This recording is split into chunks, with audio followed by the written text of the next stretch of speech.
बच्ची अचानक से गुमी, मेरा जना दिमाग भी घूम गया और परेशानी से मेरे जना हाथ पांव फूलने शुरू हो गए कि मैं अभी क्या करूं, किसके पास जाऊं। तो जितने भी आवाम थी देखने वाली, उन्होंने यही कहा कि भाई आप इनको बोलें कि मुझे 2 दिन तक बच्ची चाहिए। मैं कहा मेरा 2 दिन छोड़ के मेरा 1 दिन नहीं गुजरता, मेरी आंखों के आगे मेरी बच्ची नहीं नज़र आ रही, मेरे लिए मौत का मकाम है। लेकिन अभी तक कुछ उम्मीद नहीं है। मेरी बच्ची किस हाल में है मुझे नहीं पता। मेरा नाम शगुफ्ता है। हम लोग फैसलाबाद से बैठे हैं भाई, अपनी बच्ची के साथ मैं बैठी हूँ, साथ में ये मेरी दोनों छोटी बच्ची थी। यहाँ पे आ रहे थे कि चलो कोई काम वगैरह करेंगे तो अपना बच्चों का मुस्तकबिल अच्छा बन जाएगा, मेहनत करेंगे बच्चों के साथ। तो वो लोग भी फैसलाबाद से बैठे हैं, लेकिन वल्लाह मुझे इस चीज़ का नहीं पता कि वो लोग कौन थे, क्या थे, मुझे नहीं इस चीज़ का पता। बस मुझे इतना पता है कि वो लोग कराची की, उन्होंने तोड़ की टिकट थी उनकी। पूरे रास्ते में वो लोग खाना पीना अपना खा पी रहे हैं अपने।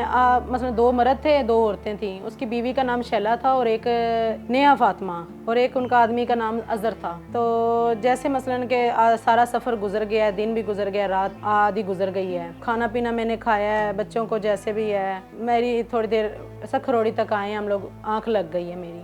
तो उसके दौरान मैंने जैसे मैं थोड़ी देर बाद उठी हूँ तो देखा है हैदराबाद क्रॉस हो चुका था। मेरी बच्ची वहाँ पे नहीं थी, बच्ची मेरी नहीं थी वहाँ पे। बहुत परेशानी से रोई चीखी। पूरी गाड़ी में मैंने 2 दफ़ा खुद देखा, जाके हर डब्बे को चेक किया, बच्चों को दोनों को उठाया है। सामान कोई गिर रहा है कोई नहीं, पता नहीं मुझे उस टाइम सूझबूझ नहीं थी कि ये मेरे साथ क्या हो रहा है।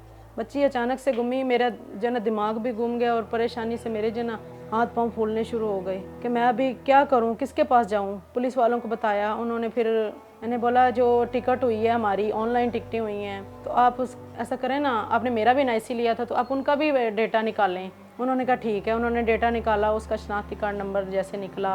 मैंने कहा मेरी बच्ची जिस तरह भी मुझे ढूंढ के दें, मैं बहुत परेशान हूँ। मैं तो पहले परेशानी से आई थी, तो अभी इतनी बड़ी परेशानी अब मेरे से हो नहीं रही, तो लिहाजा मेरी मदद की जाए। मैंने रोई हूँ, काफ़ी देर रोती रही हूँ। तो जितने भी आवाम थी देखने वाली, उन्होंने यही कहा कि भाई आप इनको बोलें कि मुझे 2 दिन तक बच्ची चाहिए। मैं कहा मेरा 2 दिन छोड़ के मेरा 1 दिन नहीं गुजरता, मेरी आंखों के आगे मेरी बच्ची नहीं नज़र आ रही, मेरे लिए मौत का मकाम है। अनाया मेरी सबसे बड़ी बच्ची थी, उससे बच्चा मेरा अजान है, उससे बेटी मेरी छोटी सहर है, एक ये मिनाहिल है और इससे एक छोटी हरम है मेरी। कि मैंने उनको बोला मैं अपनी इधर ही रो रो के जान दे दूंगी, मुझे लिहाजा मेरी बच्ची ढूंढ के दें। आपके रेलवे स्टेशन से ये काम हुआ है, ये आपकी जिम्मेदारी बनती थी। वो किस स्टॉप पे उतरे हैं, ये आपके कैमरे वालों को, या आपकी हर स्टॉप पे तो कैमरा होगा ना, इसकी मालूमात करें। उन्होंने सारी तफ्तीश की है, बाकायदा उन्होंने गए हैं हमारे सामने। उन्होंने कहा है कि लोकेशन निकली है उनकी, जहाँ आखिरी टाइम पे उनका नंबर बंद हुआ है। उन्होंने पूछा है कि आपने ये शालीमार से सफ़र किया है 8 नंबर डब्बे में, तो आप कराची की टिकट थी तोड़, तो आप कराची नहीं आए तो आगे कैसे मसलन के उतर गए। उनसे बयान किया, आपके पास 8-9 साल की बच्ची, 10 साल की है, नया नाम है। इतनी बात उन्होंने सुनी है, बस फ़ोन काट दिया। उनका कोई मसलन शनाख्ती कार्ड कह रहे हैं, कोई कह रहे प्राइवेट है, इस वजह से लोकेशन नहीं आ रही। कुछ तो होगा, उसका बाप दादा कोई बहन भाई तो होगा जिसकी वजह से उसका बना होगा, या कोई ऐसे तो नाइसी नहीं बनते। हमारे भी बने हैं, हमें भी पता है कि भाई ये इस तरह नहीं होते काम। जितनी भी प्राइवेट हो, कोई ना कोई तो मालूमात तो होती है, या तो फिर मेरा कोई साथ नहीं देना चाह रहा।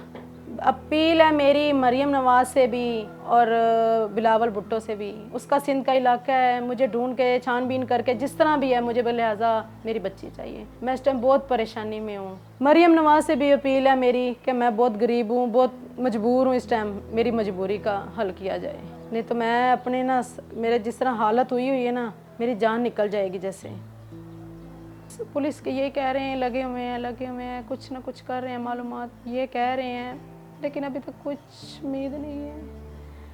मेरी बच्ची किस हाल में है मुझे नहीं पता, बहुत परेशान हूँ।